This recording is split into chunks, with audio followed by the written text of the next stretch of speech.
Hello and welcome to Original Soundchat, where video game music is a work of art. On each episode, it's our goal to help you learn about 2 soundtracks from the world of games, as well as the people, stories, and critical tracks behind them. My name is DeVader. And I'm Peter Spezia. We're brought to you by Anonymous Dinosaur and Rhymes with Asia. It's time to appreciate great OSTs and the games that they come from without getting too bogged down in music theory.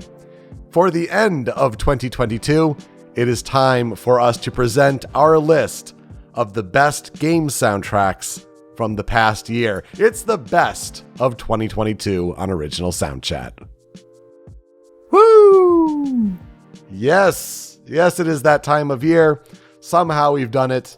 We've listened to a whole bunch of video game music throughout the year of new releases and put together our top 10 list for you. We've got some honorable mentions. We've got some honorable mentions. It's all there, and it is wild to think that this is now our 4th year of doing like this end of the year compilation. We did 2019, we did 2020, we did 2021. Now it's best of 2022. Good stuff here. Yeah, kind of nuts. Oh god, for some reason I thought it was only 3. Damn, time happens. Yeah, no, these are always a lot of fun, even though they are a lot of work to prepare for. Like, prep takes about the whole month of December in general, just to try and, like, make sure that we hear some of the stuff that we missed. Maybe, like, some of the stuff that we didn't play. Like, there's a couple games on this list that I didn't play. Mm-hmm. And if I hadn't gone and listened to the soundtracks, I don't know if I would have put them on my list in general. But, yeah, it's, I think this is a pretty good selection. It's not as crazy as last year was. Last year was nuts for game music. Yeah. This year, a little bit more tame. But still a really good list overall, and definitely a lot of work, especially when we're coming off of, about a month or so ago, we did our Best of 2010s episode where we had fan voting and put together a top 10 list of the best video game music of the 2010s decade. So it's been a wild end of the year for Original Soundchat. And so I think without further ado, let's get started with the best of 2022.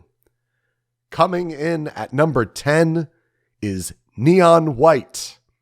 Neon White was composed by Machine Girl.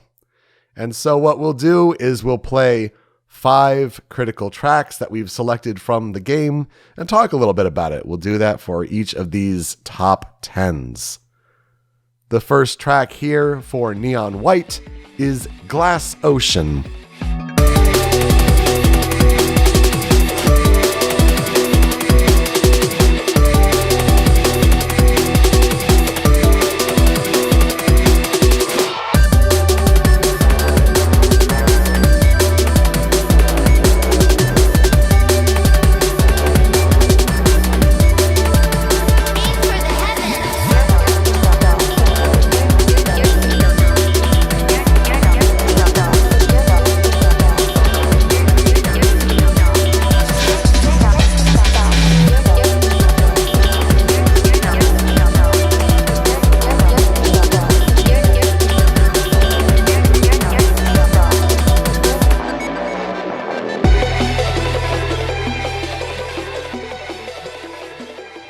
Following that is Virtual Paradise.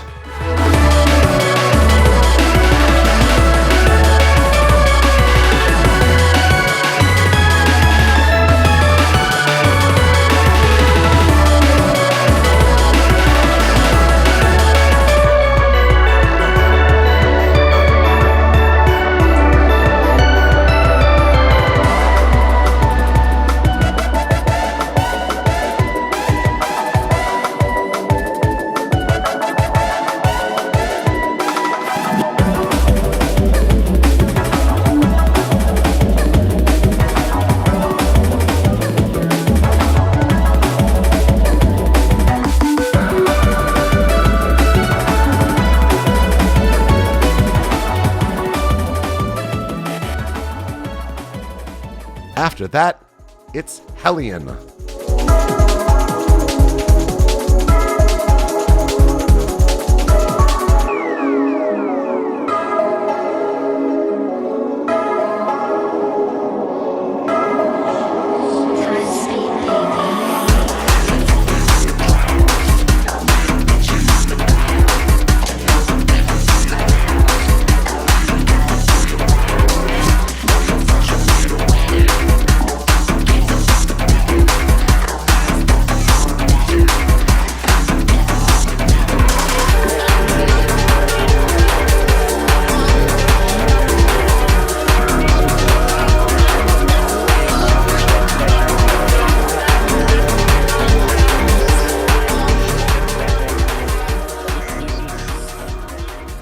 Up next, it's House of Cards.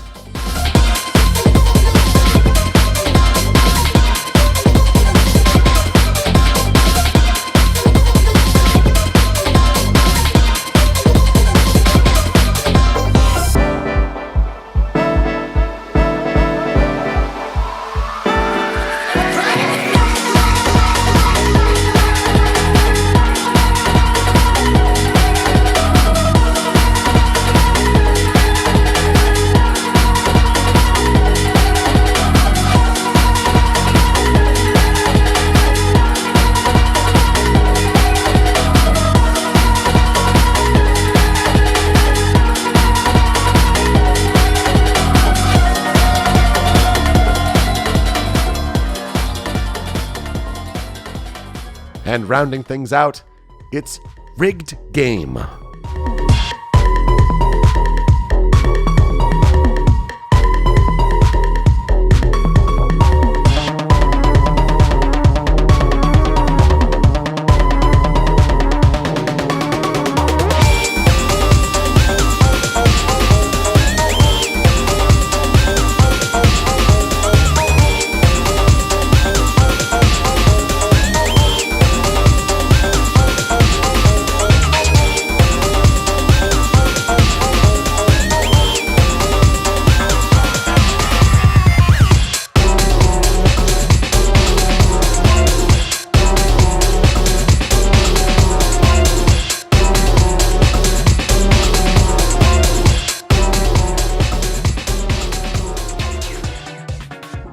So we talked about this off mic at some point of like how we're both kind of in the same spot of like, I'm kind of waiting for Neon White to show up on like Game Pass or something, because I don't know if I like it. I can't tell. Yeah. It's like a first-person shooter action game platformer that uses card combat. It seems interesting. There's good pedigree with Ben Esposito, being the creator of Donut County. This is his next game there. You get some good, talented voice cast. Steve Bloom, certainly stands out. It's a neat art style. But this soundtrack by Machine Girl, this is Machine Girl's first video game soundtrack. And despite the name, Machine Girl is actually seemingly a male duo. So, checking out what they've done before for their first video game soundtrack. They've done other music work, but yeah, I found that interesting to learn. Though on the soundtrack itself, it is billed as breakthrough high-octane electronic music designed to push you to your limits. And this seems to be one that is in a conversation of like, hey, video game music for the year. Definitely check out Neon White. Although, yeah, you're right. We have not played the game yet for ourselves. Though the music certainly does stand out and it's impressive.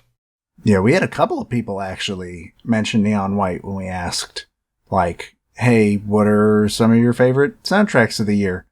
And it is very good. Kind of the way that it sort of occurred to me when I was listening to it was, it's like Jet Set Radio, but if you like injected adrenaline into some of it. Yeah. It's a very similar feel to that. And I really dig that. Number 9 on the best of 2022 goes to Metal Hellsinger. Metal Hellsinger's music is all composed by Two Feathers.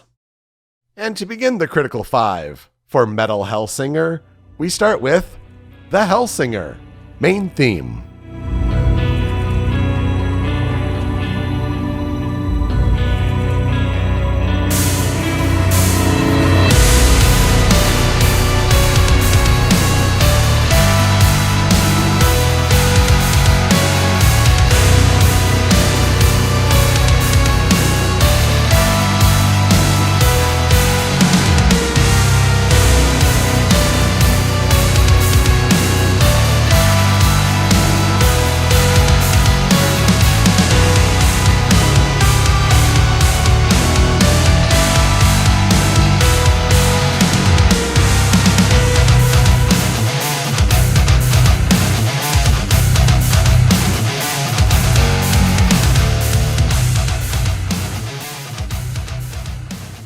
After that, it's Blood and Law. Wounds and fears deny existence. The cycle starts anew. Will you shatter loss? Defy the crimson realms. Through chaos, deep within.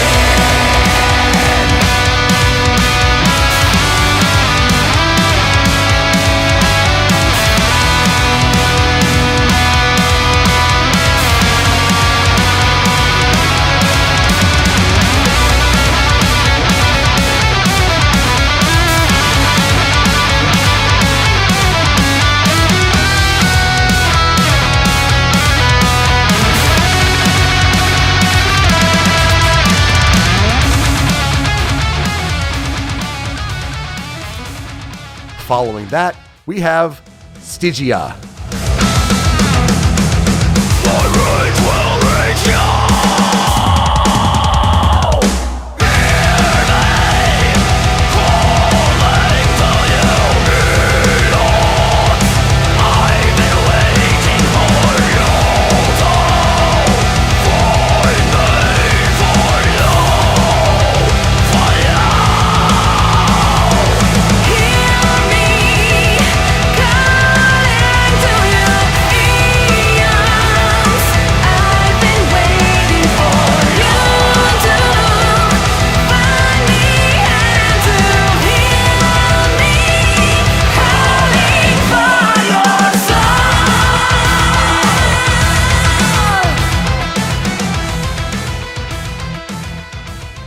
Up next, this is This Devastation.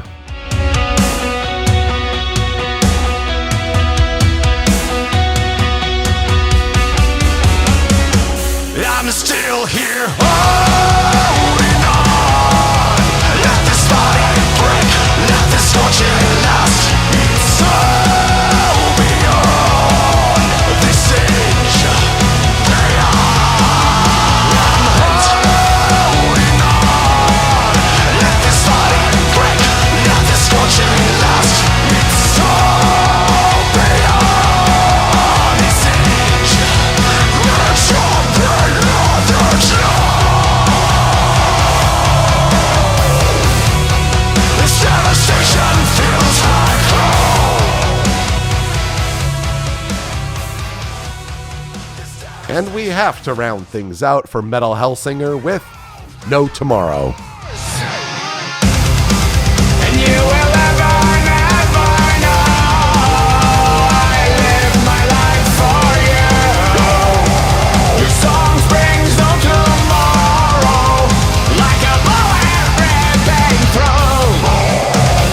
Nothing can stop us now. We'll never cease to be. And you will never know. You're held to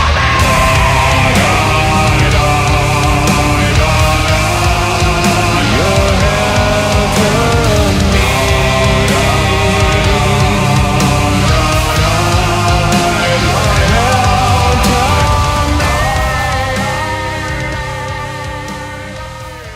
This one is on Game Pass, but I still haven't played it. I need to play this, and I need to give a shot to BPM, bullets per minute. Kind of similar games with like the Yeah. first-person shooter rhythm, kind of metal gameplay. Yeah, Really, really similar aesthetics too, just in terms of like world design and everything. But I've heard some good things about Hellsinger's gameplay. I've heard some questionable things, but mostly I've heard good things. And I mean, metal is not always my thing, but when it does land, it lands hard. And I think this is one of those instances. It certainly does, and I really dig how this sounds. A lot of neat variation within the kind of metal, heavy metal framework. What's most impressive, I think, is the metal vocal talent that's on display here.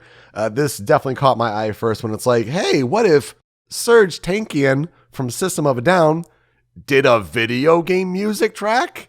And like, it's only kind of spiraled from there, I think, especially as, you know, the game went into early access and did all that. So looking into it more and hearing more of the tracks, Two Feathers is a duo made up of Elvira Bjorkman and Niklas Hertberg, and they composed all of the music. But yes, the Rhythm Shooter soundtrack is notable for recruiting all these different vocalists from metal bands. And so in this Critical 5, you have Mikael Stana from Dark Tranquillity. There's Alyssa White-Gluz from Arch Enemy, Matt Heafy of Trivium, and of course, Serge Tankian of System of a Down. So it's just nice to hear all of that talent, and Stygia, I think, is one that definitely stands out as well. Had to be here. Just a good music to kind of get the rhythm going for your shooter.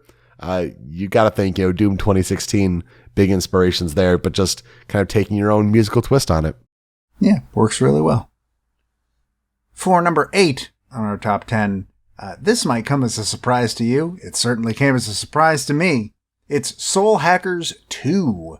That soundtrack being composed by Keiichi Okabe, Keigo Hoashi, Kuniyuki Takahashi, Oliver Good, Keita Inoue, and Shotaro Seo. And the first track for the Critical 5 of Soul Hackers 2 is Hopeless Call.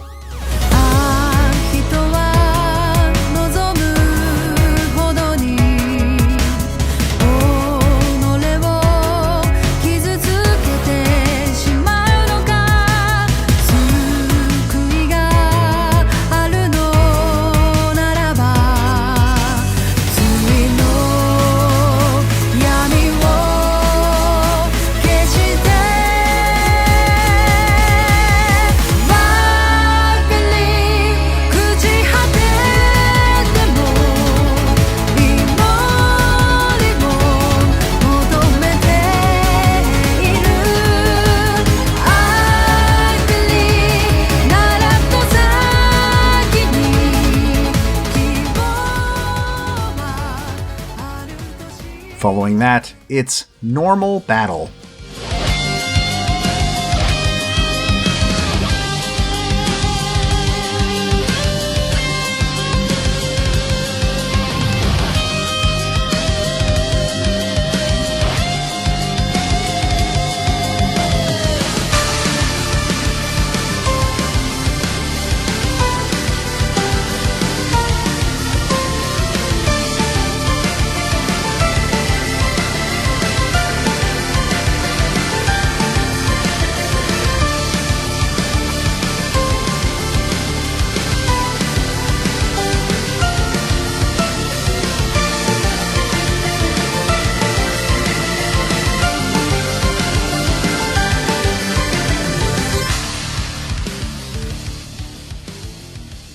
Track number 3 is Ropo Realm.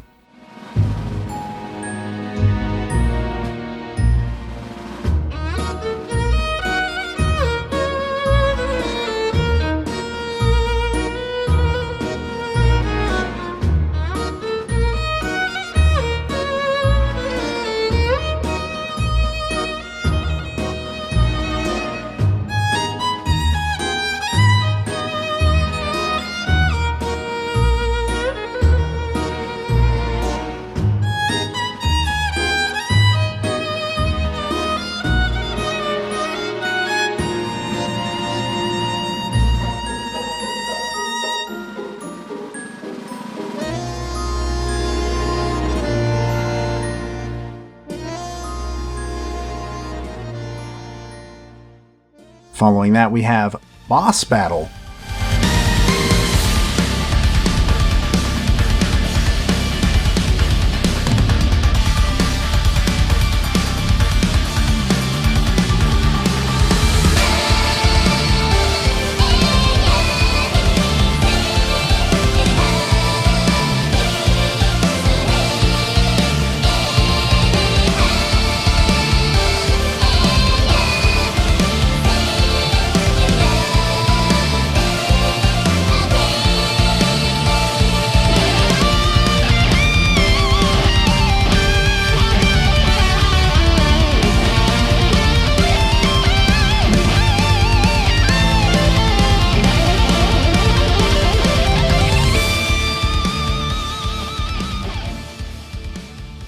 And to round it all out, my personal favorite, it's Last Battle 2.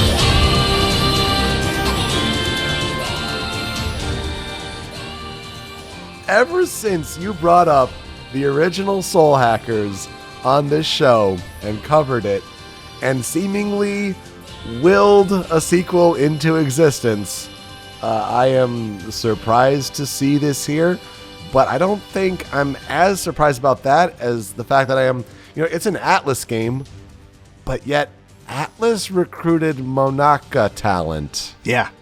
Like, this is, some of the people are coming straight off of working on the remaster of Nier Replicant that came out last year. You have some from Automata, and then some from Voice of Cards, which I keep forgetting that Monaka worked on. And it's a really interesting mix because, for the most part, like, a lot of these songs sound like, oh yeah, this sounds like SMT. And then you get to the last battle and everybody in the comments is like, this is just a Nier song.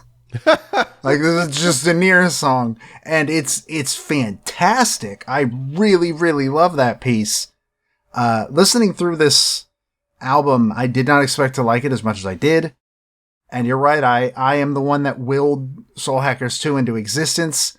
Unfortunately, it doesn't sound like I could will a good game into existence, because I've heard that Soul Hackers 2 is middling at best. I still want to play it. It's just, I'm not going to spend $60 to play a game that is apparently hosting some of the worst dungeons Atlas has ever put into a video game. Rad. They went back to the procedurally generated stuff from like Persona 4, I guess. Great.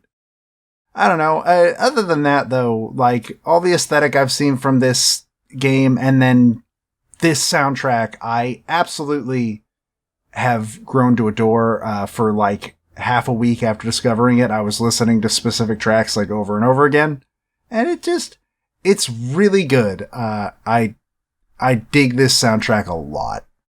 Yeah, consider me impressed. I didn't think it was going to be on here, certainly at the start of the year, but wow, good to have it here.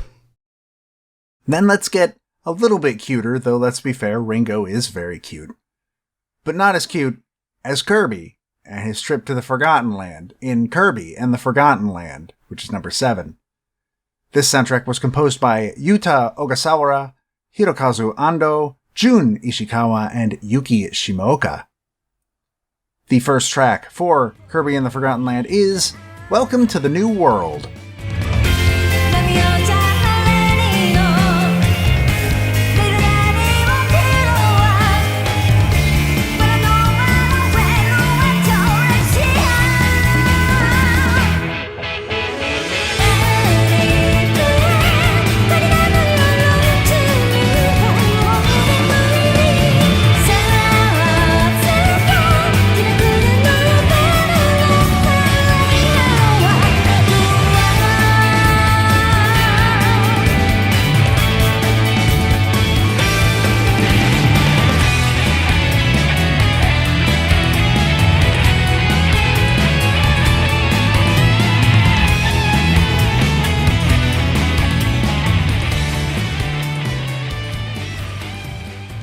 Following that is Running Through the New World.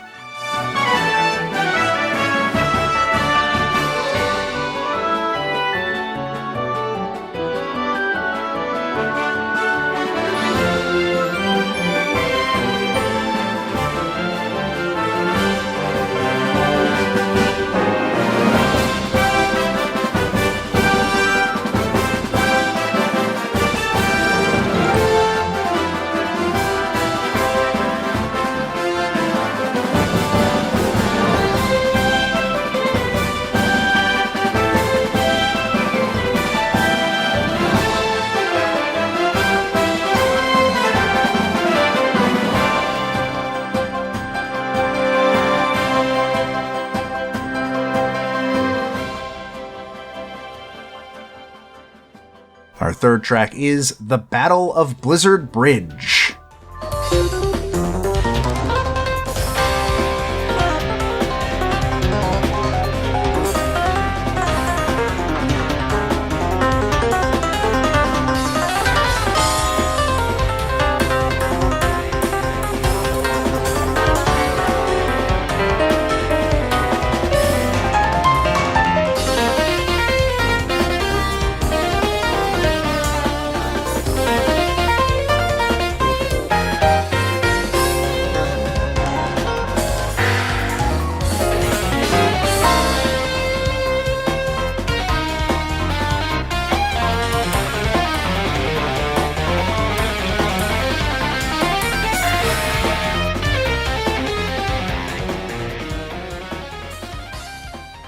Track number 4 is Roar of DDD.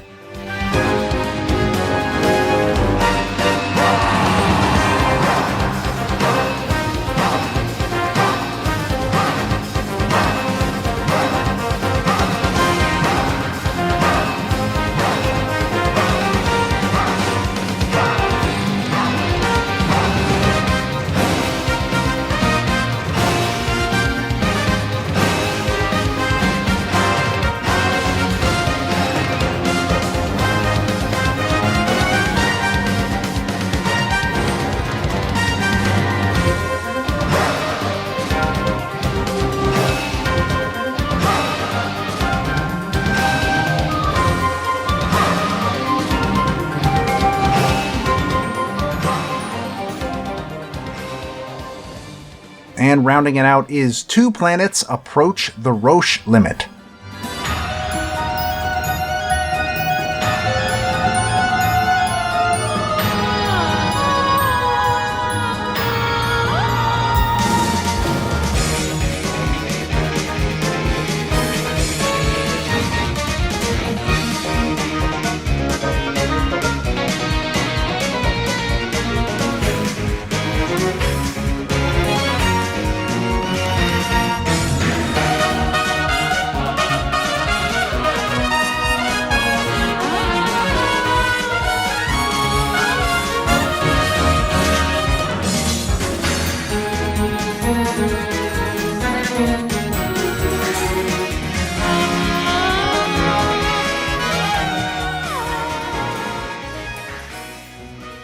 Kirby and the Forgotten Land is the game I am currently playing through at the moment, so I have no problem with, looking ahead in a soundtrack, and I don't see that as being a spoiler problem or anything like that. But even right from the get-go, just even from like an hour or two into playing that game, to get a vocal theme at the beginning of a Kirby game is wild.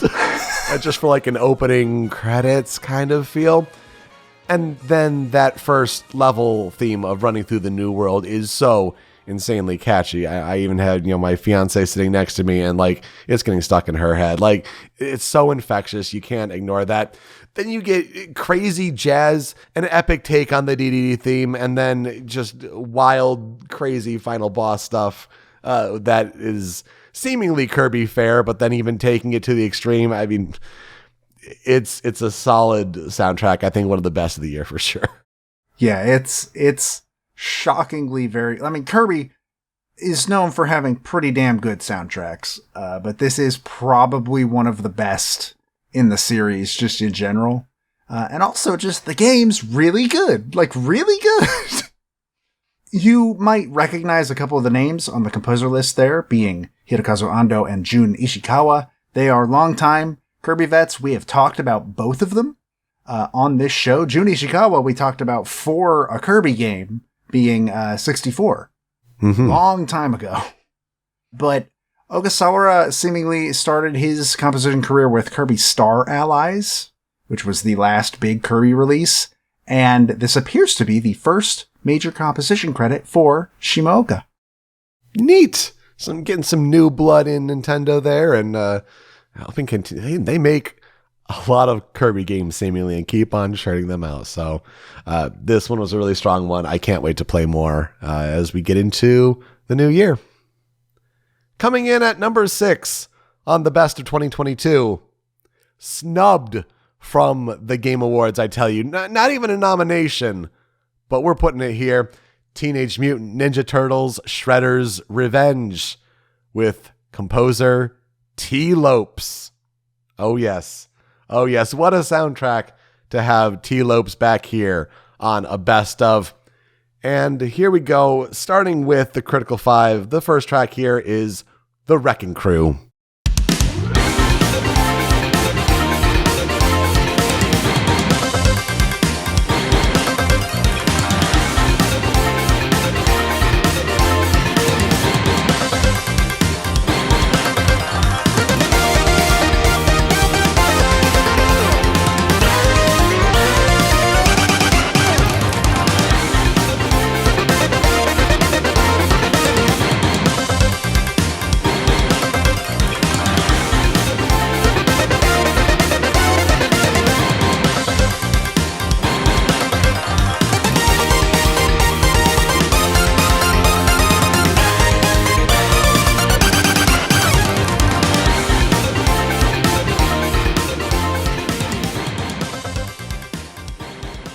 After that, it is jaw-breaking news.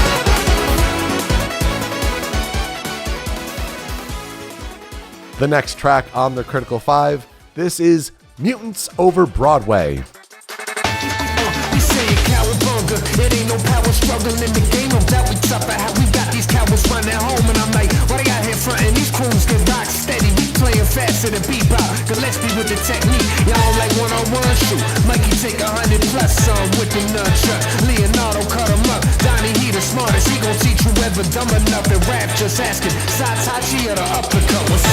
Hey, rolling on Broadway. Rolling on Broadway. Rolling on Broadway. Rolling on Broadway. I can do this all day. Rolling on Broadway. Rolling on Broadway. Rolling on Broadway. Rolling on Broadway. Can't handle this. You end up as bandages. My ambulance. My channel 6. Up next, it's Panic in the Sky. Surf's up in the city. I'm fired up and I'm feeling gritty. Fists rumble in the air like thunder. This battle ride's gonna take you under. Like a shooting star blazing through the skies, and the fire burning in my eyes. Catching up to you, I'm bringing on the fire. Gonna blow you up like dynamite. Hey, blow up like dynamite. Come on. I can feel this rush running through my veins. Glory, Sound cityscape. Can't nobody stop me like a mighty force of nature wreaking havoc in the sky. And then we round things out with We Ain't Come to Lose. Shredder, I cross the line like a letter. Smash all of you turtles, put you back together. Indeed, I squish turtles like a tight girdle. Any obstacle, I clear it like a high hurdle. My stomach cringes for all of you fake ninjas. Fighting you are winless, show you what revenge is. Diabolical move, strike with mad vengeance. Ag Splinter, he know I'm coming with bad intentions. We ain't came to lose. Came to lose. We ain't came to lose. We ain't came to lose. Came to lose. We ain't came to lose. We ain't came to lose. Came to lose. We ain't came to lose. We ain't came to lose. Came to lose. We ain't came to lose.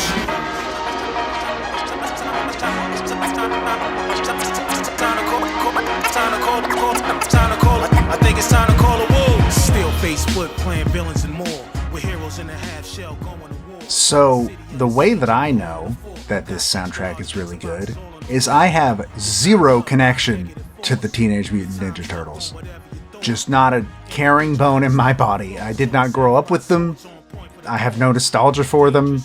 I didn't play this game, mostly because the aforementioned no connection to the Teenage Mutant Ninja Turtles, but also because I don't like beat-em-ups.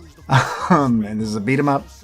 But this soundtrack, like, even just listening to these 5 tracks to start with, damn, just damn, T-Lopes did not hold back on this. It's so good. It is astounding, and a T-Lope soundtrack through and through, right? Like, it's really telling when you can listen to music and it has that energy to it. When you think of Sonic Mania by listening to this, it is pretty telling there. And so, yeah, obviously with his breakout soundtrack with Sonic Mania, T-Lopes did more work. He did some work on Sonic Team Racing. He did some work on the Streets of Rage 4 Mr. X DLC. But then he kind of gets to, flex his, big solo work here on a franchise that I imagine he loves. Like, there's a lot of love here and a lot of connections to different musicians as well. I mean, feature artists in this Critical 5 alone include Anton Karatza. There's Johnny Atma from Game Metal singing on Panic in the Sky there. That's wild. We've covered Game Metal on some of the fan covers and remixes that we've done on the show. And then he goes and gets Raekwon and Ghostface Killah from Wu-Tang Clan. Which, when you told me that, what? Yeah, we got Wu-Tang Clan in that final Shredder boss battle. I still don't know how to react to that, to be perfectly honest. So, honestly, T-Lopes, big shouts out. It's just amazing work here. And yeah, I still have yet to play the game. I also did not grow. I mean, I grew up alongside TMNT, but I did not watch and have the big nostalgia there. But the love for the franchise is here, and it really shines through. Just great, great work. Number 5 on our Best of 2022 is Elden Ring. The soundtrack, composed by Tsukasa Saito, Shoei Miyazawa, Yoshimi Kudo, Yuka Kitamura, and Tai Tomisawa. And starting the Critical 5 for Elden Ring, this is Godskin Apostles.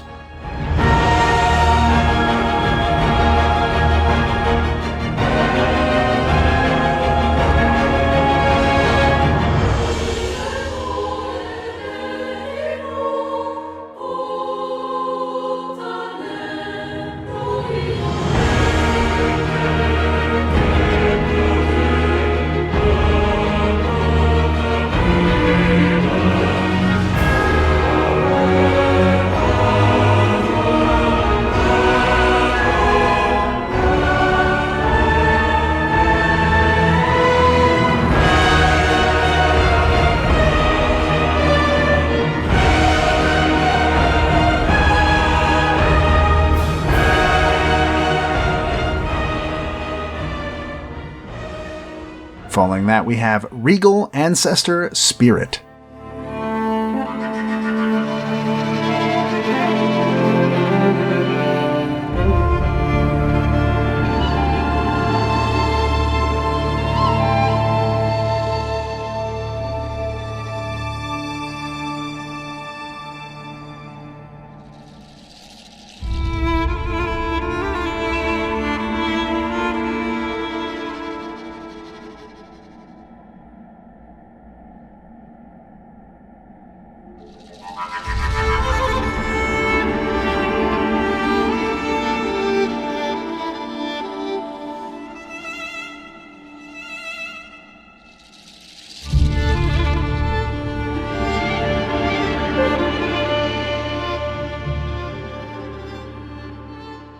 Track number 3 is Moog, Lord of Blood.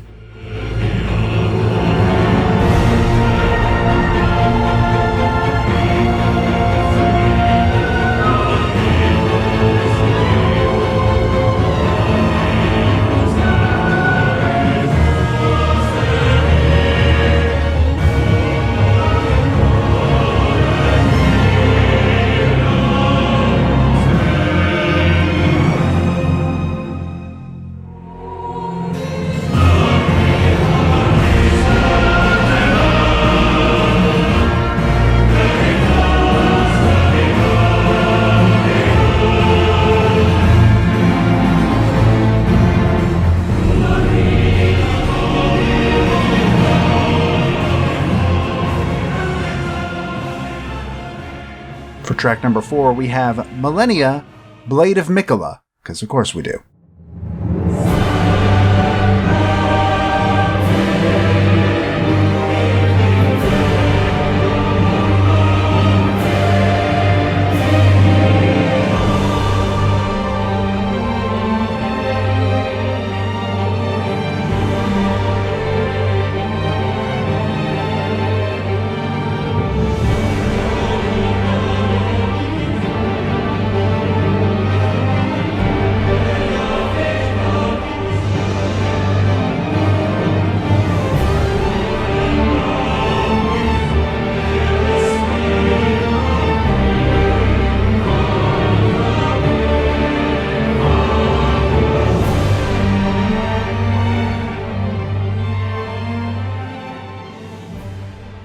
And rounding it all out, we have the final battle.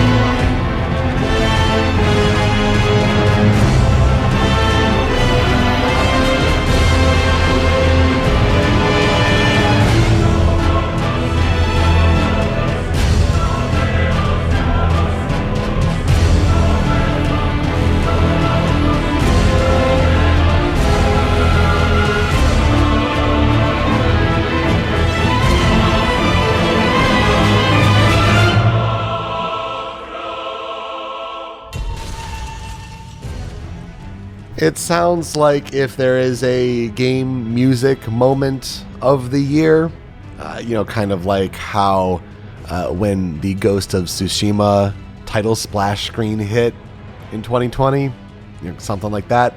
It sounds like when the main theme returns in the final battle. Yeah. That sounds like the moment that got everybody hyped in video game music this year. And kudos, honestly. Going into that, I would have expected Elden Ring to be higher. I think it just speaks to the quality of video game music in 2022. Obviously, Elden Ring, the Game of the Year at the Game Awards, though it did not win Best Score and Music at that awards show. And both Joe and I are fake gamers because we bounced from Elden Ring super hard, but I think you cannot deny the quality here on the Elden Ring soundtrack from a lot of great composers with a range of experiences behind them. Yeah, I will return to Elden Ring one day, I tell myself, when I know damn well that's a lie. I made it to Margit and got my ass beat into the ground, and I have not been back since, even though I've been told that I should go back and just not fight him yet. But yeah, that moment in the final boss theme is excellent. Even just listening to it as its song alone, just damn.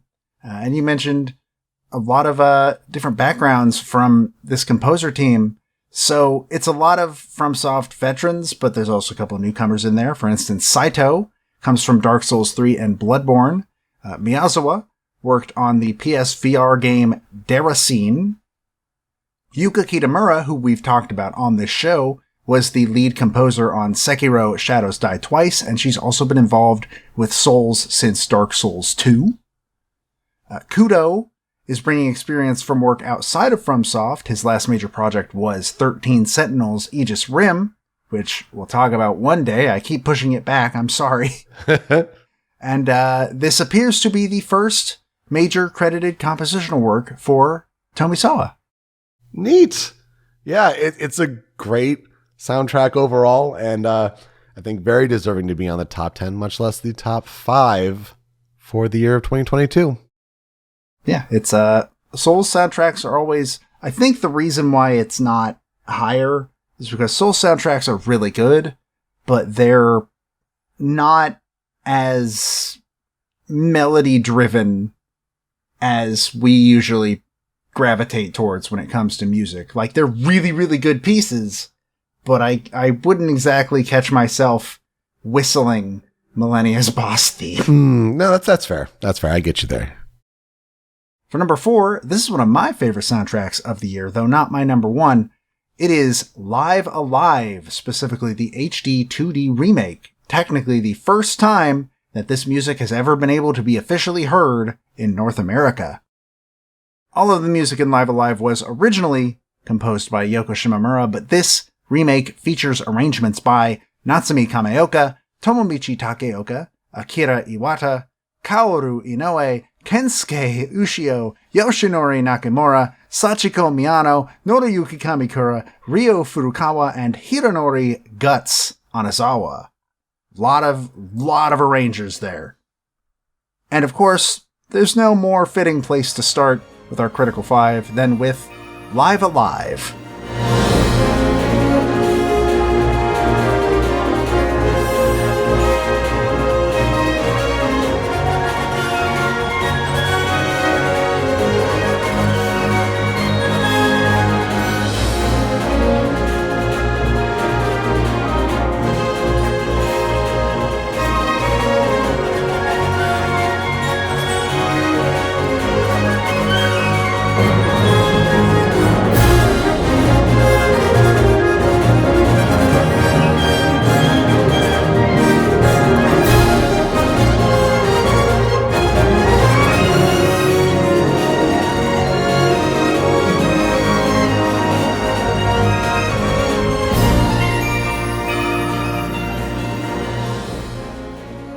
Following that, we have Unto the Birds, the Heavens, Unto the Fish, the Seas.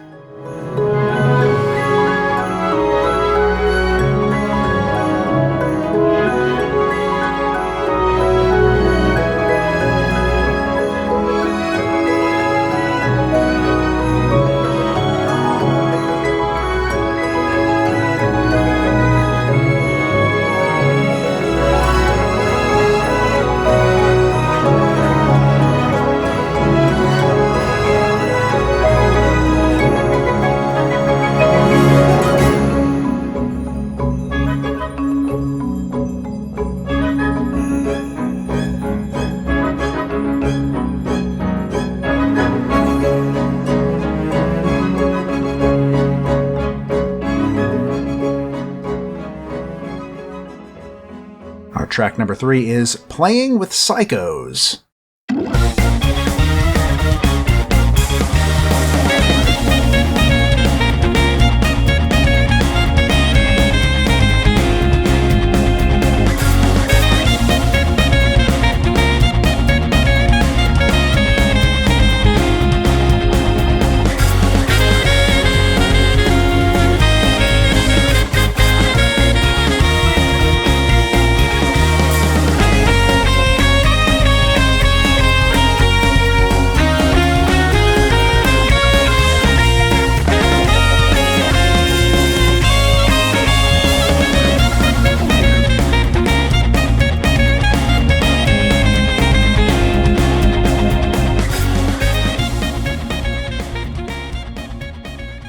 Track number 4 is Go, Go, Steel Titan!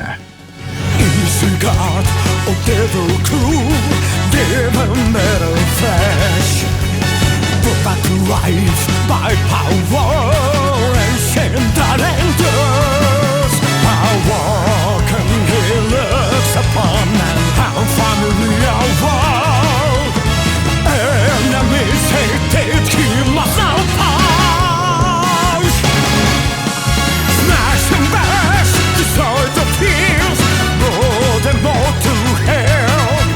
The king of kings, still Titan, I have now become.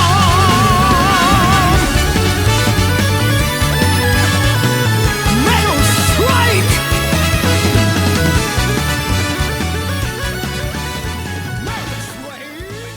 And of course, the main event is track number 5. This is Megalomania.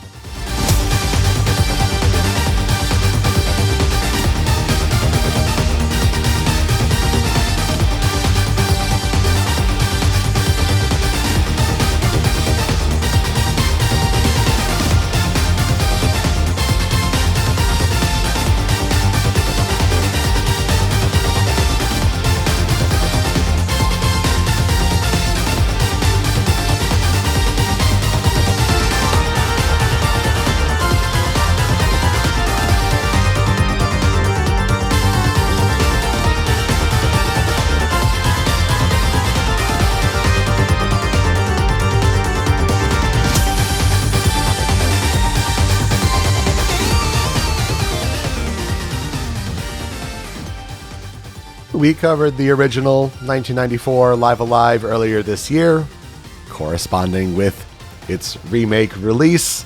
And so it was good to cover those tracks then. I feel like for me, when I kind of ranked my favorite soundtracks of the year, I feel like it hurt it a little bit for it to be not entirely original music, that you are taking a lot of the melodies and ideas from Shimomura from 1994. But even still, I don't think you can ignore the quality and amount of work that went into breathing new, fresh life into this music to make it better and sound modern and just really updated for that HD 2D remake. Yeah, and especially, like, I think it's telling that I am pretty sure at least 3 out of 5 of these tracks are different from the Critical 5 we had. Yeah. For the original games episode. So, like, different songs ended up getting better. I don't know if anybody would agree with me about Unto the Birds, the Heavens, but that is one of my favorite songs, partially because I associate it with my favorite story in Live Alive, which is the China story. Oh, it's beautiful, though. The great instrumentation.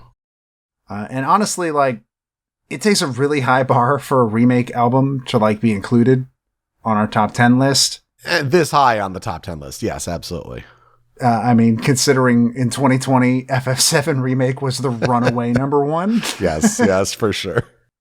Like you said, like, this is just such a really, really remarkably well done remake of this soundtrack. Just bringing live instruments in for some of these just works so well and adds so much quality to it.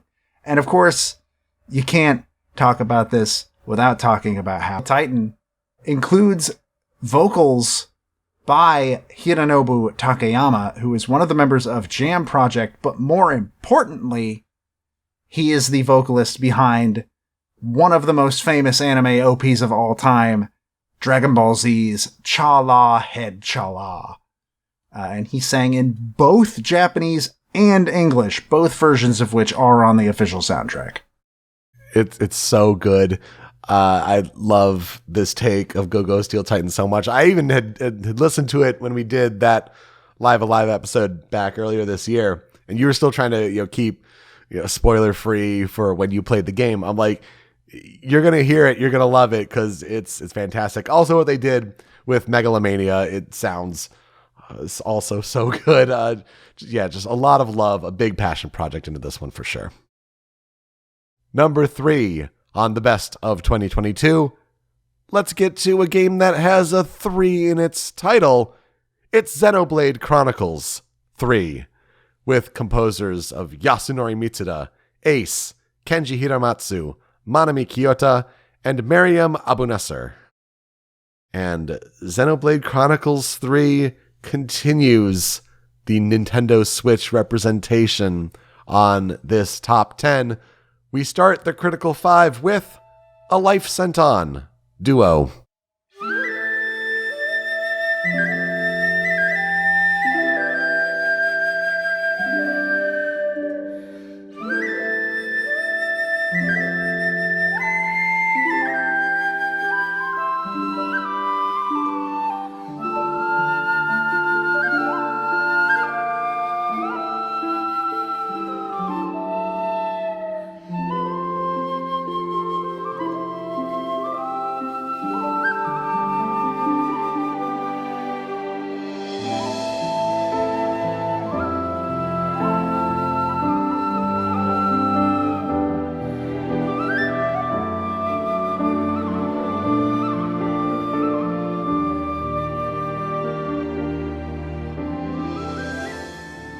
Up next, we have Kevis Battle.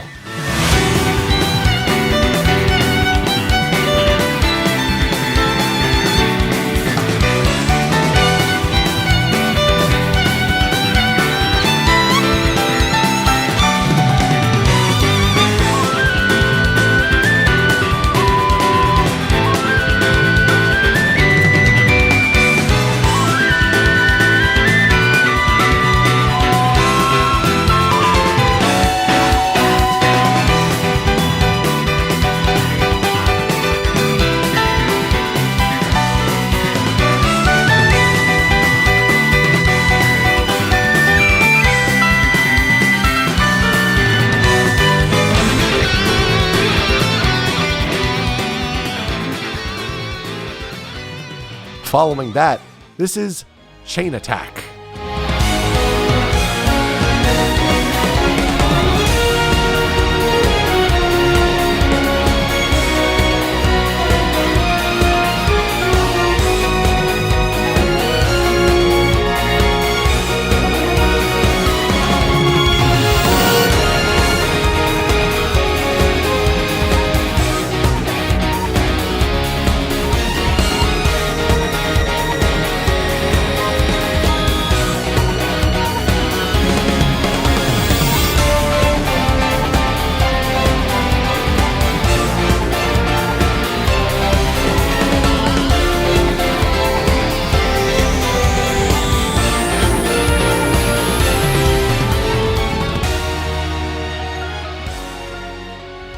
We bring things to an emotional swell with The Weight of Life.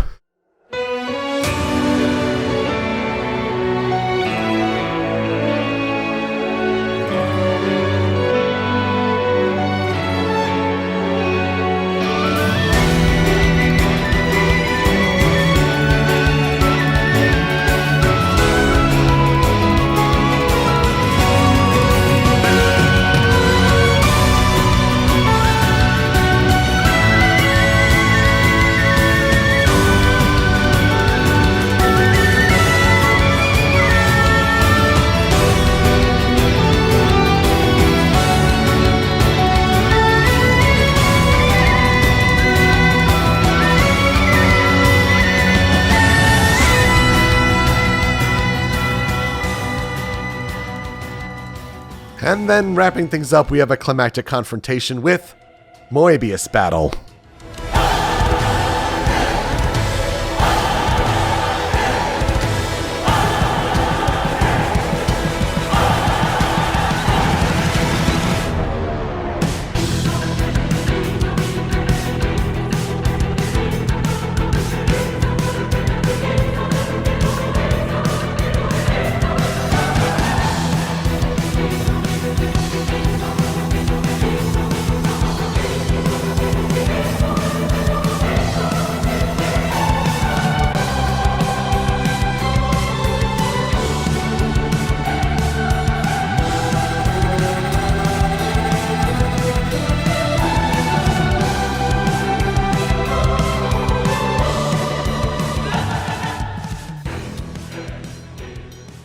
I am not going to play this game for a very long time because I still haven't played Xenoblade 1 and I'm not allowed to play that or 2 until Smash Your Pieces, just to make it a more interesting experience when we get there, especially 2. I'm apparently only allowed to play Xenoblade 2 for the first time on stream because Matt says I'm going to hate it.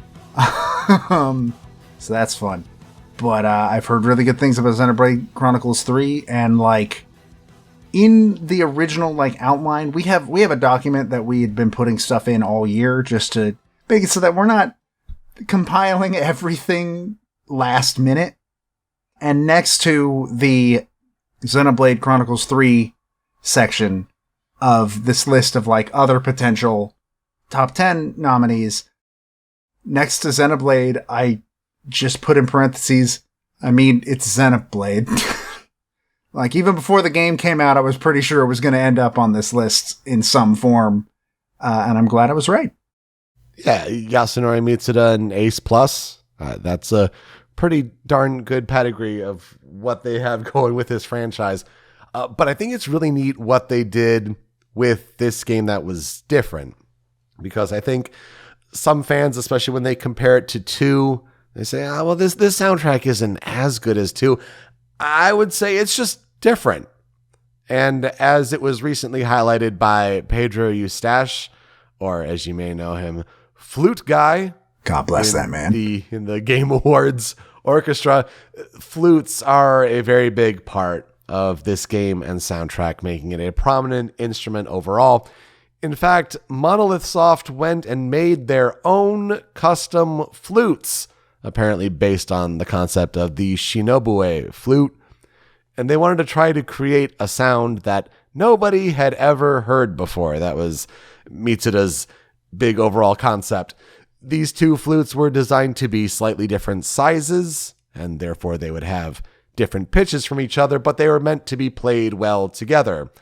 And then the models of these flutes were then faithfully recreated in-game, specifically as Noah and Mio's instruments, specifically for their off-seer roles. And you definitely hear that begin in A Life Sent On, but then flutes continue to play a big role throughout the soundtrack, and that's the big hook here.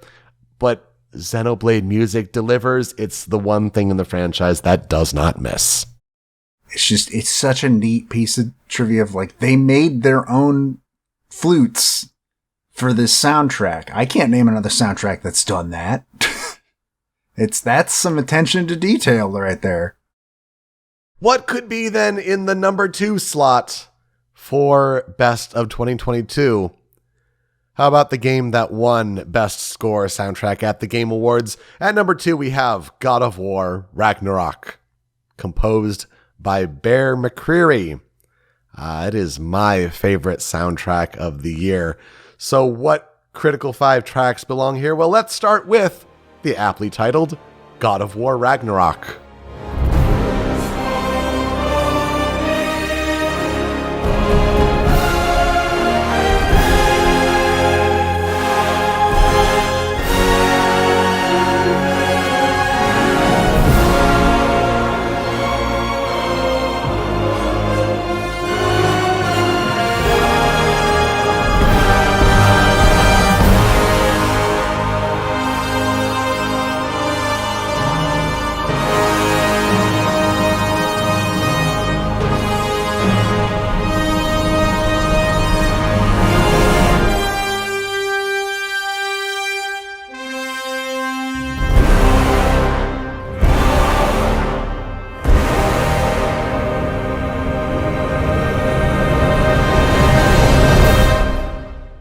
Following that massive ending, let's get to number 2, and this is A Son's Path.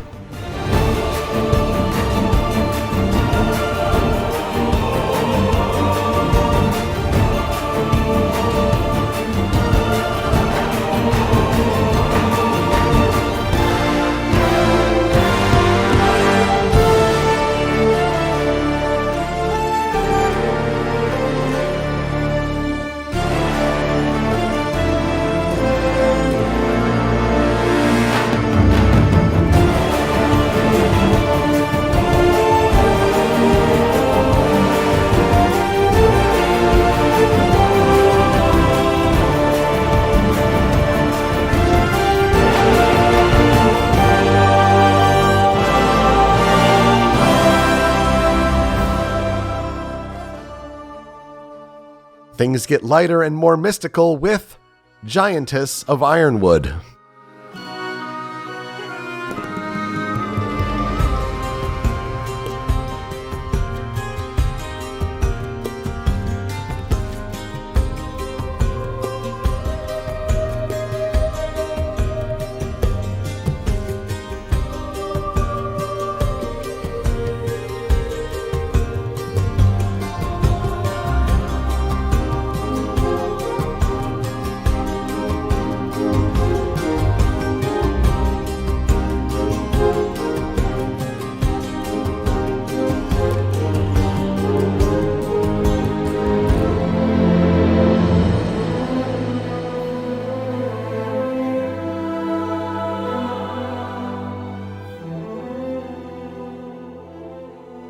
As you go across the 9 realms, of course you have to visit Svartalfheim.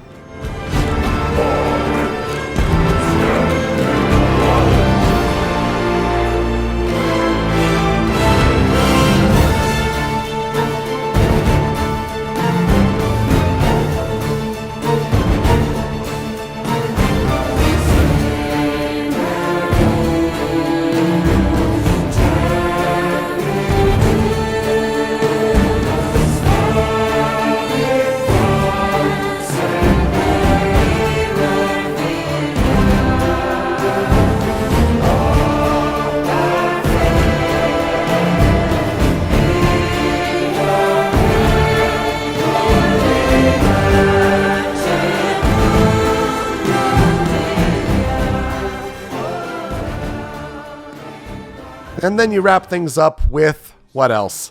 Blood Upon the Snow. The trees deny themselves nothing that makes them grow.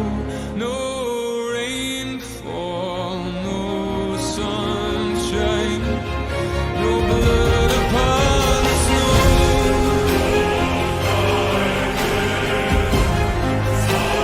Blood upon the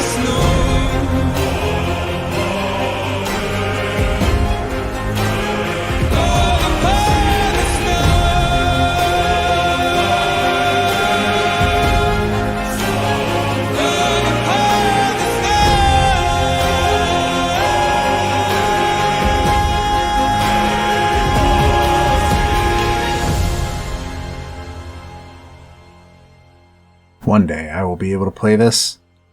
One day when I have $500 and PlayStation 5s exist. One day. But now this score does not disappoint. I knew it was going to be good, and damn right it was. And also just like hearing Blood Upon the Snow, even despite it being the first time I'd heard the song in general performed live at the Game Awards with, again, Bear McCreary just going nuts on a hurdy-gurdy in the background was a hell of a thing to watch. And I think that might have played a not insignificant role in how high it ranked on my list. Mm-hmm. Yeah, it did rank up there for you, and I think it did make a difference for kind of pushing it here for sure. I love this game. This is my game of the year for sure, and it's my favorite game soundtrack. So there's a lot of neat little notes here. Let me try to summarize. So in A Son's Path, this is Atreus finally getting a theme, as he did not have one in 2018's God of War. And so Bear McCreary is like, what do I do when I have da, da, da for Kratos? Oh, well, we'll do da, da, da, da, da, da. We'll do just an inversion, a faster, more youthful inversion of that theme for Atreus. And just a neat song, a great moment, especially when that swells in that critical Ironwood section. Like, that's a huge moment of, it's the emotional kind of tether of the game. And especially that Ironwood theme. It's just so gorgeous, and it plays into the Angrboda theme there. There's also pieces that needed to be created for each of the 9 realms. And so when you have the Svartalfheim theme, the vocalist Eivor returns in this track, and you hear her deliver a new take on the Fae theme. And of course, that continues to play a strong motherly role. You did mention Blood Upon the Snow. That features renowned pop artist Hozier, who is known for performing Take Me to Church. There was also a track called Rabe's Lament that was going to be considered for this. It has a lot of emotional weight there. You also have, Bear McCreary's acting role in game as the dwarven musician Rabe, which is Bear backwards, but Bear's performances on the hurdy-gurdy, not only live at the Game Awards, but on this soundtrack, are remarkable. The only reason I didn't include it is because it's one of those things you need to hear for yourself.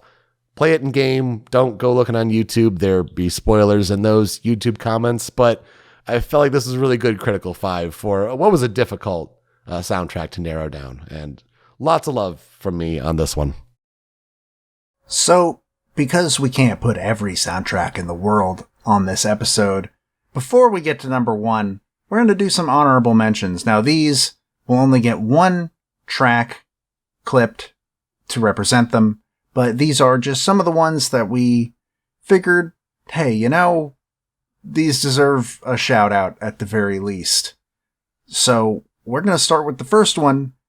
This is A Memoir Blue by show favorite Joel Korolitz, and the track chosen to represent that one is Hands Held in Hearts Reprise. Out on the road alone, sitting here was once us both, hands held in hearts,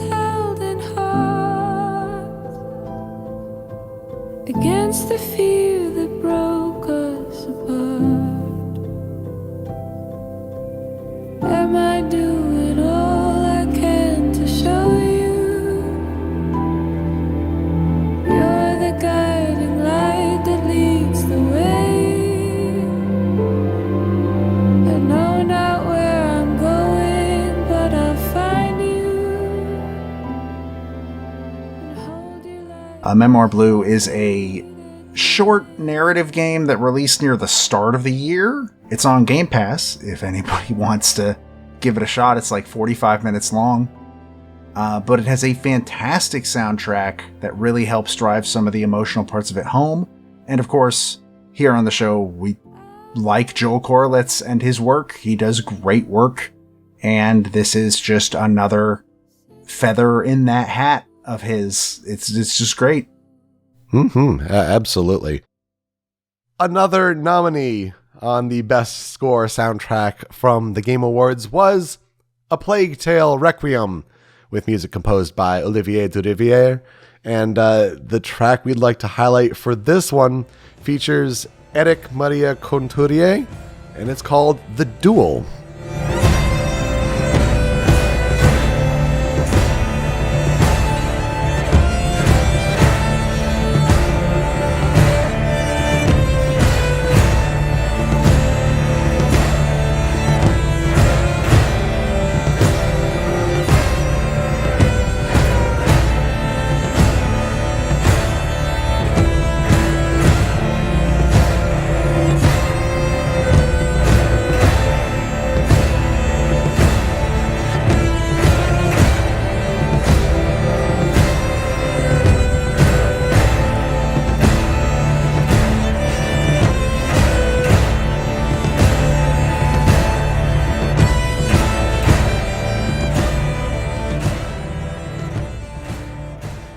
A game with rats, a lot of rats, but also a brother and sister trying to make it through a dark, desolate world. It's a franchise that I want to play. It looks like there's just a lot of quality there in that franchise of A Plague Tale, and Durivier just knocks it out of the park. We've covered him before for his work on Streets of Rage 4, and that's only like the least. Remember Me and lots of other music that he's done, but this was a good soundtrack to highlight and a good one to put here in the honorable mentions. Yeah, I also need to play A Plague Tale at some point. I missed it being on Game Pass. It is not anymore. Requiem is. Innocence is not. It was, but it is gone. Yeah. Unfortunately. So one day I'll just grab it on Steam and I'll give it a shot, because I like the idea of just a sea of rats. I don't like that idea, but it's in a video game context. It sounds interesting. One that was chosen pretty much for me, and by that I mean it was chosen by me.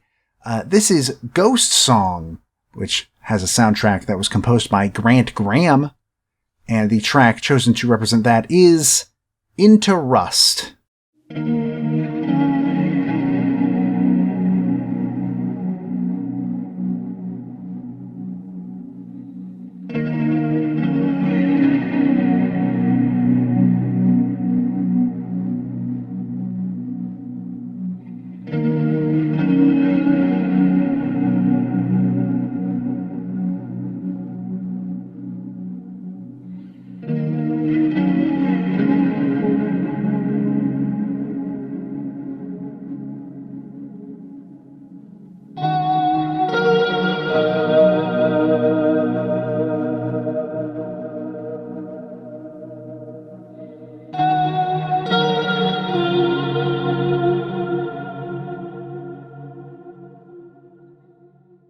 Ghost Song is a Metroidvania that came out a couple months ago, or maybe last month? Recently. That is just really good at sort of emotional beats and atmosphere in general. And the soundtrack really, really plays a big part in that. A lot of it is very quiet and very melancholy feeling. There are some tracks that'll give you this feeling of hope, but not a lot of them. And this track in particular plays near the end during one of my absolute favorite scenes in the entire game. And I just, it hit me real hard. I like it a lot. So what you're saying is it sounds like a good contender for a game that'll be featured on the future of original Soundchat. Oh yeah, absolutely 100%. Another one that I picked out, which when you hear what it is, you'll say, of course you did, because I was given this power and I'm abusing it. This is Hollow Cure, which features a soundtrack of music by Hololive Idol Project, but remixed and rearranged by Euphoric. And the track that has to represent it is Suspect.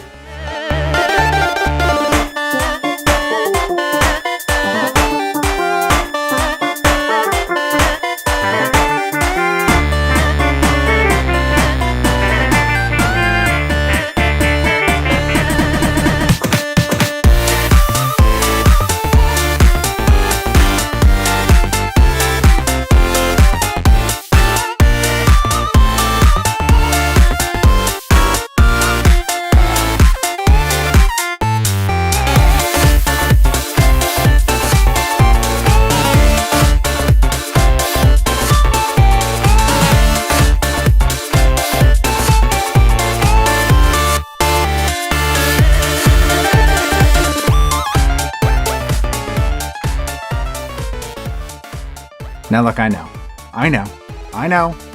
Hollow Cure is the Hololive Vampire Survivor clone. But like, this is a non-ironic pick.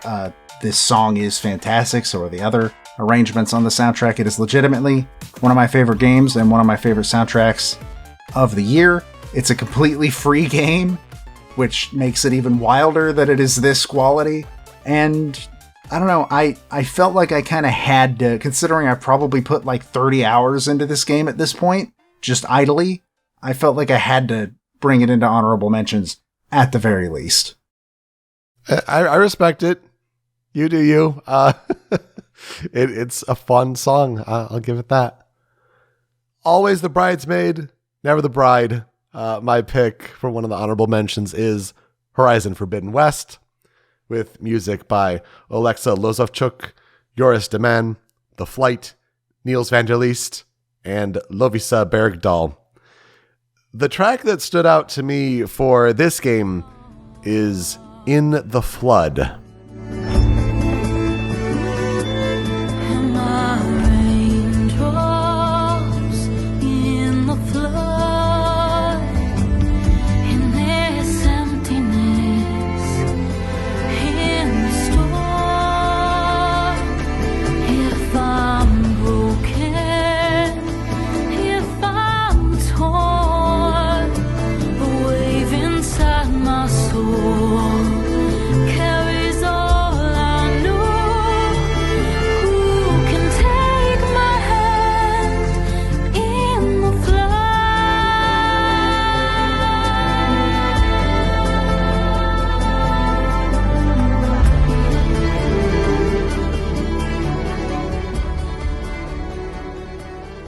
This track features vocals from Ariana Gillis, and in the game it's trying to do the Red Dead Redemption Far Away kind of moment.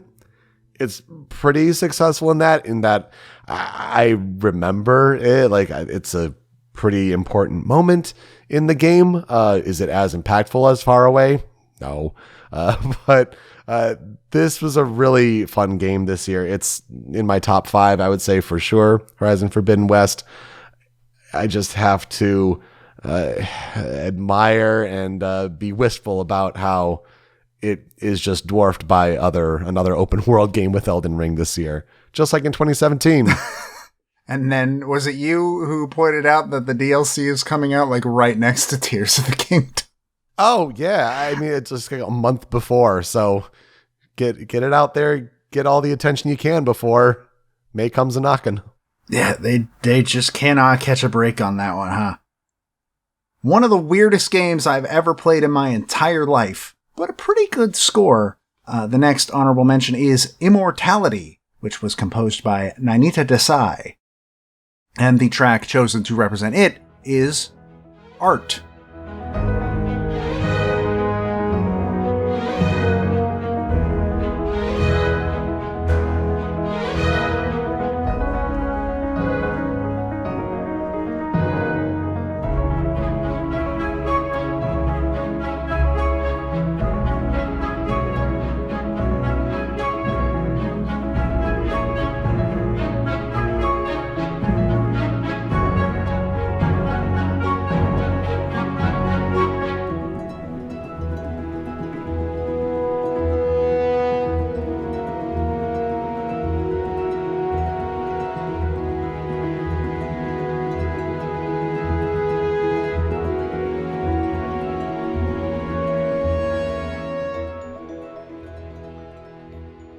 It's such a weird game, and I can't say why. I can't say why because that would spoil the whole thing. And it's so bizarre. I need to play this game. This is only like giving me more push to, honestly. It's a really, really good soundtrack, though I don't exactly know how it decides what songs to play, because every song has 3 variations to it. And I don't know how it chooses because of the nature of the game. Like, you're not going to see things in the same order or like see things in a sequence that the game could predict. It's so weird, even just in terms of how the soundtrack works, but it's so interesting. And just in general, the soundtrack is kind of fantastic. So yeah, it's just probably one of the more interesting games to come out this year. In a good way, but also in a weird way. I can't wait to get my hands on it for sure. Surprising on the honorable mentions here, but gotta give a shout out to Mario plus Rabbids Sparks of Hope, with music by Yoko Shimomura, Grant Kirkhope, and Gareth Coker. The track we're selecting for this one is Battle of Beacon Beach.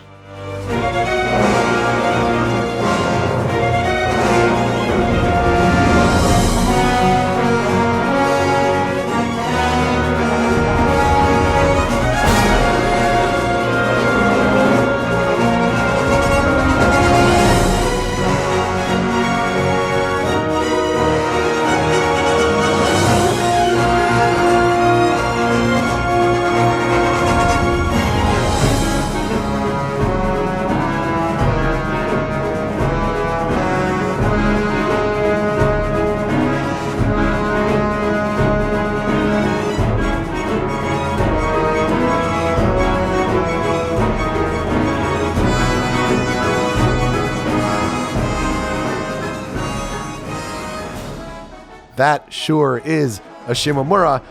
Look, an amazing collection of musicians, and they did great work here. I think it just slightly missed the cut here, and I don't think it was in many conversations of people being like, look, this is the best game music of the year. I think also that the game kind of missed the mark. I feel like a lot of people talked about the original Mario plus Rabbids Kingdom Battle much more than Sparks of Hope caught on.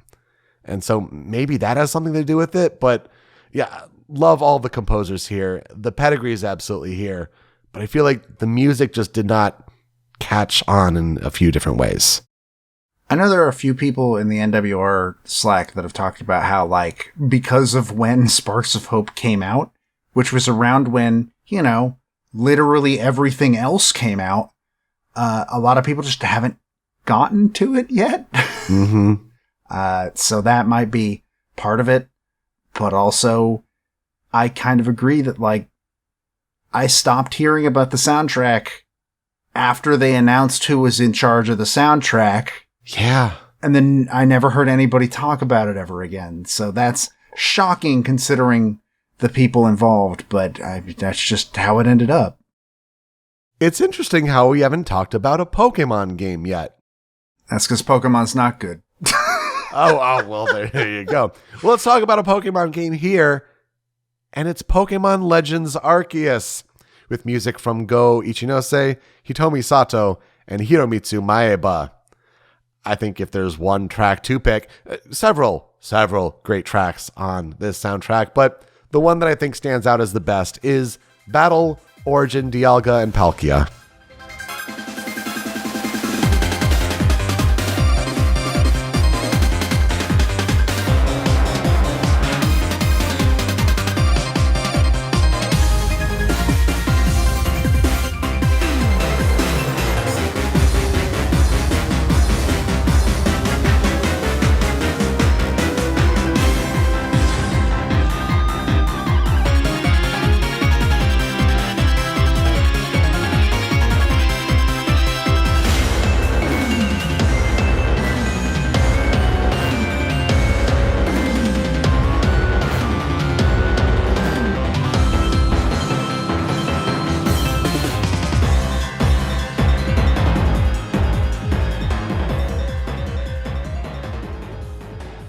You are damn right it does. Yeah, it's a bop. And of course, taking a lot of inspiration from the original Dialga and Palkia battle from Pokemon Diamond and Pearl. Lots of Sinnoh and Diamond and Pearl inspiration, obviously, on this soundtrack, with Hisui being an ancient Sinnoh. But yeah, this one stands out. And I would have thought for most of the year, because it came out so early in the year, I would have thought this would have been in the top 10. And it just missed out. Yeah, I kind of expected it to be in the top 10 as well. And yet, when you say just missed out, I mean, it was probably ranked 11 on our initial sort of ranking. So, yeah, this is not my favorite piece in the game. That goes to a battle theme that is a spoiler. Mm-hmm. But this one is up there. It's very, very good and really cool. A game that I think for me just sort of missed the bar simply because I didn't have a lot of time to spend with it, because it just came out last week at time of recording, is River City Girls 2, with its soundtrack composed by Megan McDuffie. And the track for that game is You're Like. The universe expands in my phone. My fingertips will keep control. It's brilliant marketing, so you should just subscribe. All I need is your like.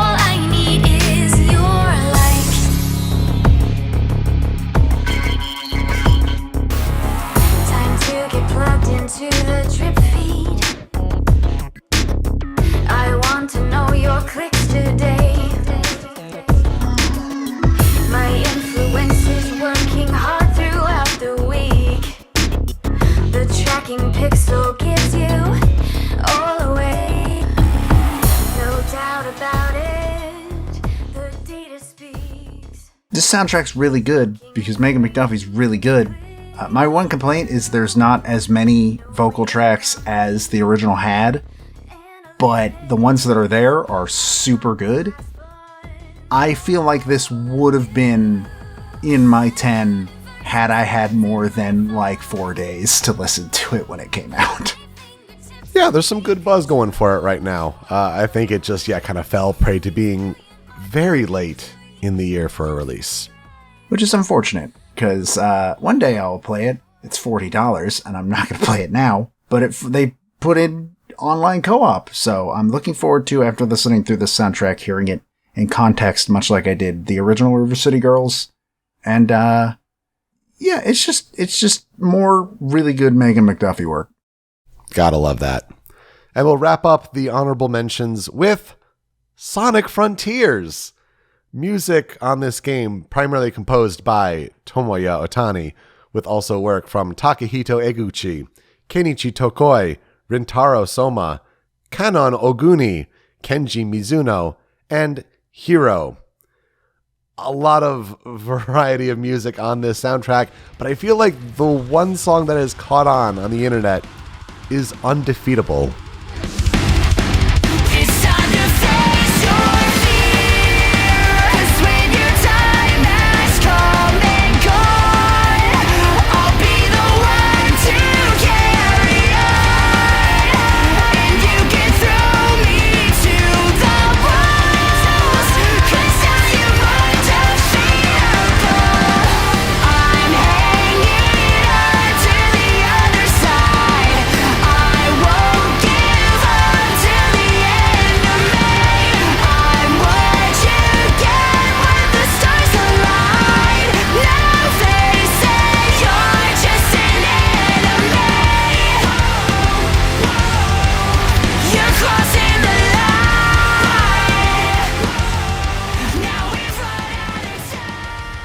There's a stream clip of Matt and I getting to the boss that the song plays on. And it struck us speechless. Because it's really weird for a Sonic song.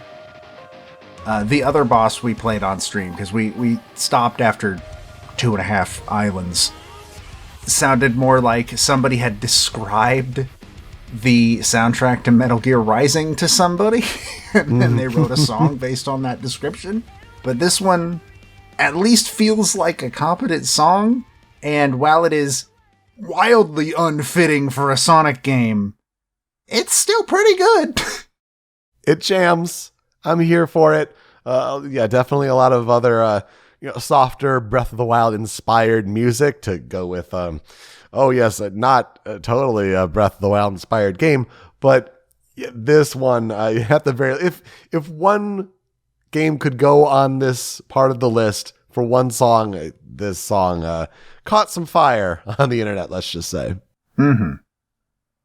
Now, once more, before we get to number one, obviously, the ones we've counted down already and the honorable mentions we just finished aren't the only games that came out this year, but if we talked about every good soundtrack that came out this year, this show would be 9 hours long. So in order to prevent that, we are now going to present the honorable mentions, which are other games we felt deserved a shout out, but will not get a clip played in the show. But if you want to hear a clip of these soundtracks, you can head on over to our Twitter at Soundchat OST, where we have been posting clips of each game's soundtrack to the Twitter in a drip feed every day leading up to the release of this episode. So you can go check that out and hear what some of this sounds like. But the first of our honorable mentions is AI The Somnium Files Nirvana Initiative, which was composed by Keisuke Ito and Yasushi Asada. There's Bayonetta 3, composed by, oh my god, this is a list. Naofumi Harada, Tomoki Kamayama, Hyun Kim, Seiji Hota, Hitomi Kurokawa, Takashi Nakabeppu, Takumi Higuchi, Aoba Nakanishi, Masahiro Miyauchi, Rei Kondo, Masahiro Aoki, Takahiro Izutani, Ryo Furukawa, Yoshitaka Suzuki, Hibiki Yamazaki, and Shu Kanematsu. We have Beacon Pines, composed by Matt Meyer. Citizen Sleeper, composed by Amos Roddy. Cuphead, The Delicious Last Course, composed, of course, by Christopher Madigan. Demon Turf, Neon Splash, composed by Fat Bard. Fire Emblem Warriors 3 Hopes, composed by Hiromu Akaba, Asami Mitake, Ayako Toda, and Yuki Matsumura. Hololive Error, composed by Ryota Nakano. Jack Move, composed by Charlie Feber. Rogue Legacy 2, composed by Judson Cohen, Gordon McLattery, and Grant Henry. Signalis, composed by Cicada Sirens and A Thousand Eyes. Shovel Knight Dig, composed by Jake Kaufman. Splatoon 3, composed by Toru Minagishi, Shiho Fuji, Ryo Nagamatsu, Toshiyuki Sudo, Yumi Takahashi, and Sayako Doi. Stranger of Paradise, Final Fantasy Origin, composed by Naoshi Mizuta, Hidenori Iwasaki, and Ryo Yamazaki. The Centennial Case, a Shijima story, composed by Yuki Hayashi, Shuichiro Fukuhiro, Daiki Okuno, Shogo Yamashiro, and Ryoshi Takagi. Wayward Strand, composed by Maze Wallen. And We Are OFK, composed by Luna Shadows, Tom Powers, and Omniboy. Before we get to number one, the best game soundtrack of 2022 based on our combined lists, let's do a quick recap. Number 10, Neon White. Number 9, Metal Hellsinger. Number 8, Soul Hackers 2. Number 7, Kirby and the Forgotten Land. Number 6, Teenage Mutant Ninja Turtles, Shredder's Revenge. Number 5, Elden Ring. Number 4, Live Alive HD 2D Remake. Number 3, Xenoblade Chronicles 3. And number 2, God of War Ragnarok. And number 1 is Pokemon Scarlet and Violet. Yay! Surprises the hell out of me that this soundtrack came out so damn good. Yeah, absolutely. It was composed by Minako Adachi, Junichi Masada, Go Ichinose, Hiromitsu Maeba, Teruo Taniguchi, Hitomi Sato, and Toby Fox. And the tracks representing Pokemon Scarlet and Violet are South Province,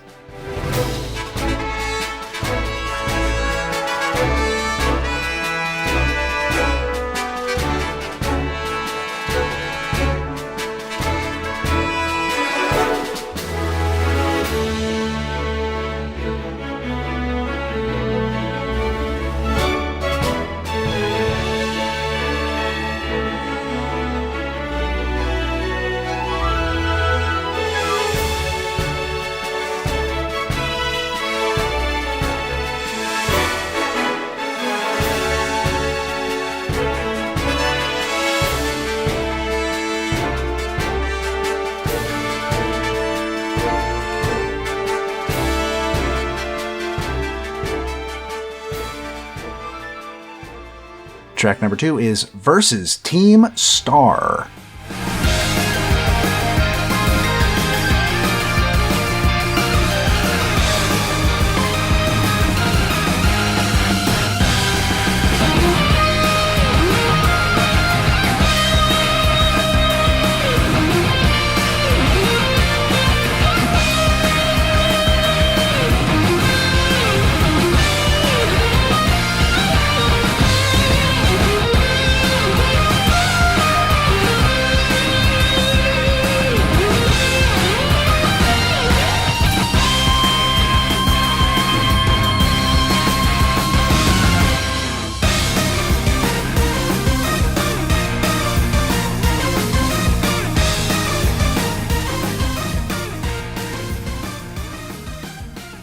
Following that, we have Terra Raid Battle.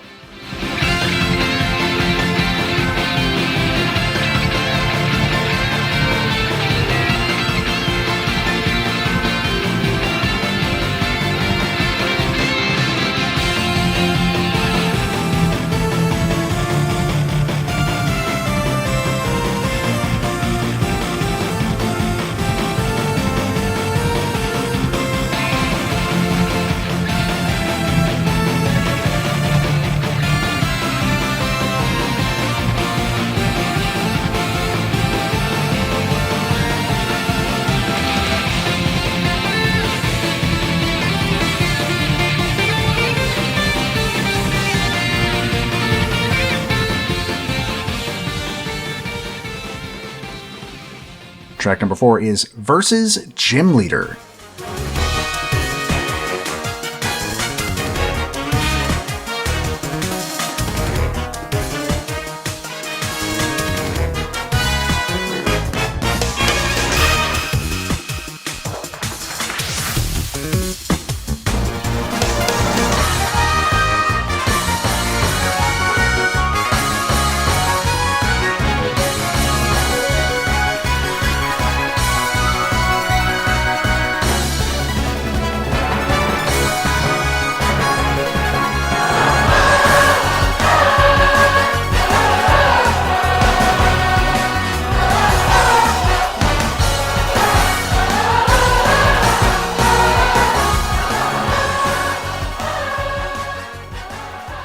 And rounding the whole thing out, we have Area Zero.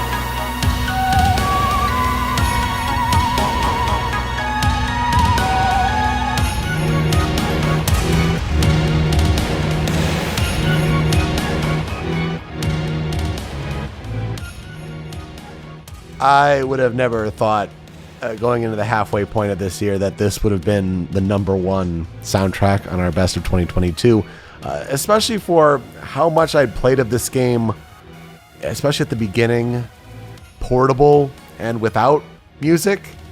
And I'm glad at a certain point, like, I actually, started to listen to the music, especially as, the battles got bigger and the themes started to become more prominent. And wow, there are some really neat moments in this game. And I just would have thought, yeah, at that halfway point in the year, like, obviously Legends Arceus will be in the top 10, pretty high up. And I don't know if Scarlet and Violet's going to do it for me. And wow, very wrong. Probably one of my favorite Pokemon soundtracks now, just in general. And that's like, there are battle themes in here that didn't make it into the Critical 5 that I absolutely adore. Like the Penny battle theme, I think is fantastic. You've got the Elite Four battle theme, which I seem to be the only one whom that's one of my favorites. But it just does such a good job at tension, unless you get that bug that makes it play the first 10 seconds on loop forever. The legendary quartet theme is spooky and great. Mm-hmm. It's just, there's so much. The final boss battle theme. God, yeah. The star boss battle theme. So difficult to pick between the Team Star Grunt and the Team Star boss, but like the Grunt has no reason being that good, especially when you wipe the floor with them within 30 seconds. Like, and they all look like complete dorks. More so than Team Flare, but like I think that's part of the joke in this case. Yes. But also like the final battle with Nemona, I think has one of my favorite battle themes in the game. And then like you look at the Gym Leader battle theme, and is it one of my favorite Gym Leader themes? No, but like we've never had one that sounds like that. And it's interesting.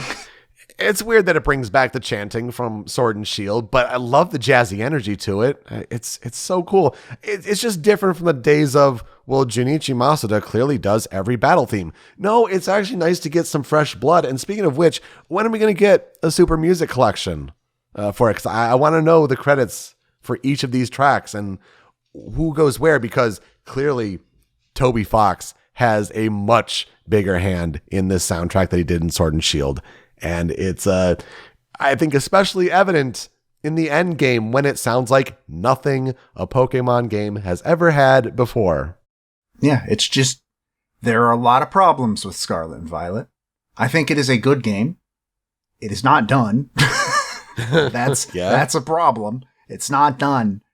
But in general, like, I do think it's one of my favorite games of the year. And this soundtrack is just fantastic. Yeah. I had it number 3 on my personal list. You had it at number 1. And it just, we had, Xenoblade, God of War, and Pokemon were all right there. And it was just the narrowest of margins. And I think it's very fitting how this list shook out. So that's it. That's the best of 2022, the best game music pulled together by our consensus. And we hope you've enjoyed listening. So that will do it for us. You can find me on Twitter at Pete Speakeasy. Joe is over at String Pixel. The video version of the show is on the Rhymes with Asia YouTube channel, but it's that MP3 podcast version that you want. And that's hosted by Anonymous Dinosaur at anondino.squarespace.com. It's where Joe's other podcast, Smash Your Pieces, is hosted, and you can find Smash Your Pieces and Original Soundchat wherever you get your podcasts. Catch us all around the globe from Apple Podcasts, Google Podcasts, even on Spotify, where we have a feed of podcast episodes, but we also have a playlist where if we talk about a video game track on this show and it's on Spotify, gets added to this big playlist. Joe, I'll have you shake out all that work. That's got to be a lot to possibly add. How much do you think is being added to this playlist from all that we've covered today? Sadly, we were spoiled last year when all 10 were on Spotify, but only 3 of the top 10 are on Spotify here. Oh, obviously none of the first-party Nintendo stuff. There's also Live Alive still has not shown up on there for some reason. And just, it's God of War and Neon White and TMNT. That's it. Those are the only ones that are on Spotify. That surprises me that Elden Ring isn't. Very interesting. I'm sure, some room to grow, and maybe we'll add more as it becomes available. But then when you're done listening, you can find the show on social media at Soundchat OST for some feedback and some suggestions. How are we doing with these episodes? What'd you think of this list? Also, what games should we talk about in the future? Between me, the time I wrote that on this outline, and us recording right now, Elden Ring is now on Spotify. Pew, pew, pew. I got the magic voice there, I guess. All right, well, there's another one there for you. Speaking of which, as we go into 2023, who are we talking about next week, Joe? I'm going to be doing something I am surprised I didn't do earlier, I'm going to talk about Big Giant Circles. I'll be talking about Masayoshi Sasaki. I don't know how much there's going to be on that video game, but there's one track I want to talk about in particular. So we're going to do that as we talk about 2 video games every week on the show when we can, if we're not doing a solo episode. That's the usual run of an original Sound Chat episode. To play us out, we try to find a video game that, it just doesn't make the cut for one reason or another, or it's a really strange inclusion. And I think there's only one choice that had to be made, and that'd be Trombone Champ. Yeah! Trombone Champ had to be represented in some fashion, and it'd be one thing to represent one of the tracks in the game, and that'd be one thing, that's fine. But what about the mods for Trombone Champ? The guitar here about sliding your mouse up and down like the arm of a trombone. So we have to highlight the mod of Through the Fire and Flames on Trombone Champ. In particular, we'll take from YouTube from Momo S2K's supposed world record of it. Just please enjoy as we play us out. Thanks so much for listening this week and this year on Original Sound Chat. We'll see you next time. Take care.